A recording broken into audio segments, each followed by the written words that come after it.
বাইরে হচ্ছে বৃষ্টি, আর বৃষ্টি পড়লেই বাঙালিদের মনে একটু তেলে ভাজা খাওয়ার ইচ্ছেটা হয়। আমারও সেরকমই ইচ্ছে হয়েছিল সন্ধ্যাবেলা। তো এখানে ওই আমরা অনেকেই পুরীতে যে বড় লঙ্কা খেয়েছি, ওই বড় লঙ্কাগুলো যে হয় ওই লঙ্কার চপ এটা আমাদের ছিল অনেকদিন ধরে বাড়িতে। তো মনে হলো লঙ্কাটা যখন আছে, চপ আজকেই বানানোটা ঠিক হবে যেহেতু বৃষ্টি পড়ছে। যাই হোক, ভেতরে আলুর পুর দিয়ে চপটা বানিয়ে নিয়েছি। দেখি এবার কীরকম টেস্ট হয়েছে।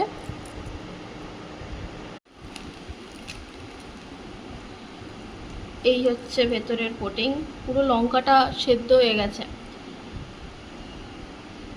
খুব সুন্দর খেতে হয় এই লঙ্কার চপ, যারা খেয়েছে তারা জানে বড় লঙ্কার চপ। এটা আমি পুরীতে খেয়েছিলাম ফার্স্ট, আর এই বাড়িতে প্রথম করলাম। আপনারা কে কে খেয়েছেন আমাকে অবশ্যই কমেন্ট করে জানাবেন। আর ভিডিও আমার ভালো লাগলে অবশ্যই সাবস্ক্রাইব করে পাশে থাকবেন। টাটা।